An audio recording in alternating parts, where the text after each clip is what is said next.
Hello everyone, welcome back to the channel. I've had some delays uploading. I bought a new microphone for my helmet setup and went out for one ride just to find out no audio was recorded, and then upon further research, the GoPro needs some kind of software update in order to support that mic. So that was part of it, plus being busy at work. So what happened?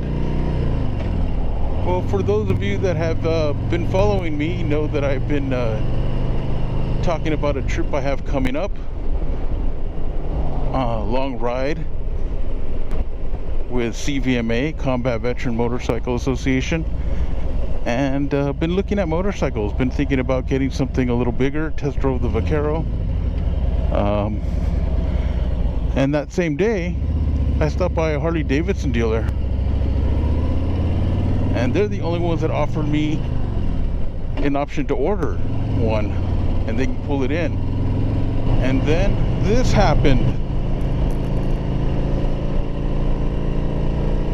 Yes, I now have a Harley Davidson Road King 2021.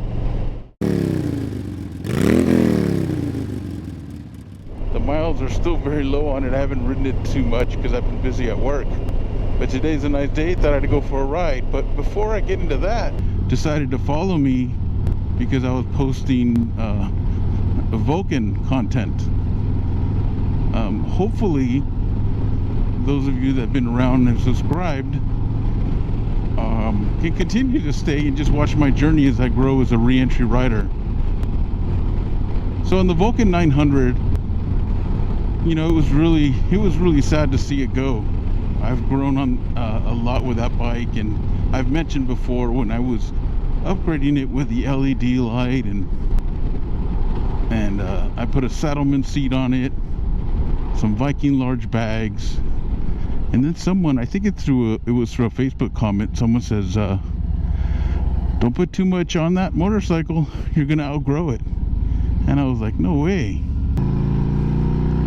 Then when I realized that I'm gonna have, for my style of riding, I feel like I'm gonna need something a little bigger with cruise control for one, and ABS, and that's what this Road King has. And I have mentioned in many videos where, man, if I had a windshield on the Vulcan 900, it may be less brutal on the freeway. And as you can see here, I'm not sure what your view is going to be yet, but I have a windshield. But I'm still very happy with the Vulcan 900. I think if I was to do it all over again, I would do it exactly the same way. I learned a lot on that motorcycle. I wanted to share some things, some videos that I wanted to put out, but now I can't, because I actually posted that motorcycle, the Vulcan 900, for sale on a Friday, and by Sunday it was gone. Someone purchased it. So the Vulcan 900, I wanted to create a video, and I'll show you some pictures that I took before I sold it on the large Viking bags. So these large Viking bags that I put in were great. So the Vulcan 900 Classic does not come with any bags. Me at the time, thinking I'm going to keep that bike for a very, very long time, I bought the large Viking bags. And as you will see, I put a water bottle in one of the bags so you can kind of get an idea of how big these are. And I'll have a link to the description for these bags. And they were great. It was nice. I literally put my my riding jacket in one, so when I would park it at night, I could fold it nicely and keep it stored in one of the bags, and all my gloves, and then when I'm riding, I had water bottles and all you know, my extra batteries and all the things I need in order to keep, you know, GoPros and things running. So it was very useful. I never really got to use them on a long trip. I just stayed around town, but still, they were very, very useful and much better than having a backpack on, that's for sure. One of the things about the Viking bags that I put on there was, I guess it should have been obvious, but I just didn't know at the time. They are not like pre-set up with holes, so you have to kind of put them, aim where you want them, and then drill the holes. They actually have a pretty good video that shows how to do it, and one of the recommendations was that the bags have to be 1 inch above the muffler. And one thing that I noticed on the right bag was the clearance needed for the brake in the back. That name's leaving me the proper name, but you know where all the brake pads are. You know, as you're moving up and down the motorcycle, it's bouncing up and down, and you don't want it hitting your bag. So we had to put some spacers in there, and just to make sure we don't have any problems with that. And actually, I was so excited to put them on, but because was putting too much thinking into it, it took about 2 weeks until we finally executed to put them on. And when I sold it with the bags on there. Some people said, oh, why don't you just take them off and sell them separately? That's okay. Let the other person enjoy the bags. Lesson learned for me. Putting money into something that you don't even know if you're going to keep. But anyway, I digress. Then the next thing I put on was the Saddleman seat. And that Saddleman seat, I put it on there because a lot of reviews on how comfortable they are. And I noticed the original seat from the Vulcan 900 was pretty comfortable, but I would feel, you know, after a while, you know, I would get a little sore on my tailbone. And so I bought the Saddleman seat, and that was easy to install. Basically just unbolt the other one, take a couple parts off the old seat, put it on the new seat, and just pop it right back in, and that was it. Done. But I just want to let you guys know that the Vulcan 900 is a great bike for, and in my opinion, can you ride it cross country? Sure, I've seen people post that they've gone on long trips on it, and it's just based on your personal opinion and what your needs are or what you're looking for. And if you want something bigger, then get something bigger. Or if the 900 is like, hey, I only do that once in a great while, then that's fine. No need to get into debt or, you know, shell out a bunch of money for a bigger bike for something you're not going to be really using, based on your needs. So the Vulcan 900, I'm gonna miss it. I even thought about, should I just keep it?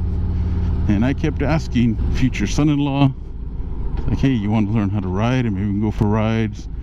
I have 2 boys. I even asked my wife, hey, it'd be great if we can go for rides together.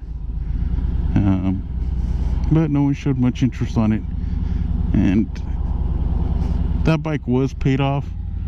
Technically, I could have kept it. The only reason why I sold it is just to keep my insurance rates down.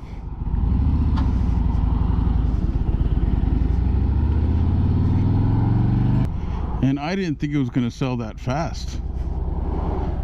I thought I'd hold on to it for a little bit, but really I couldn't drive it anymore, because when I finished all the paperwork for the Road King, I transferred the insurance to this motorcycle. You know, they asked if this is an addition or replacing, and I put replacing. And the rates for this compared to the Vulcan 900 were very similar. I was happy to find. So I didn't want to have 2 of them and then pay an additional cost for a motorcycle that most likely would be just sitting there. So I thought it would just be better to sell it. But it was a tough thing when you see, you know, the motorcycles that I use to learn on and I'm very happy with, and when the person comes in to buy it and they take it for a test ride, and you see it. You know, the guy just rode it up and down our street, and I could see him, and I was like, man, it really does look nice. And I should add that at the time when I sold it, I didn't have the Road King yet. I did the paperwork to purchase it, but I chose to have it delivered because the dealer was 2 hours away. And me not familiar with the Road King, I didn't really want to drive it 2 hours home. But either way, it wasn't even ready yet to be brought home until the very last moment. I was sitting there and they're like, oh, it's ready if you want to take it. But I drove 2 hours there in a car, did all the paperwork. I didn't have any gear, and I just like, no, let's just deliver it. So I did it on a Friday, and they delivered it on a Tuesday. So thank you everyone that's subscribed and has been watching me for the Vulcan 900 content. I really enjoyed that bike. Now that I have this one, we can share the journey of the growth of me as a re-entry rider, on the trips I take, and the group I'm joining, CVMA, Combat Veterans Motorcycle Association, and see how that goes. There's plenty of things coming down the road. So I thank you all very much. Love to hear your comments, your thoughts. Where are you in your journey? Or is your Vulcan something that you're going to keep for a long time? Or what are you riding? I'd love to hear your feedback on your riding style and your needs. And let's keep in touch. I definitely will. I'll still be out there. I'll still be posting at least once a week for sure. And thank you. Take care, everyone. Stay safe, stay vigilant. And until next time, peace.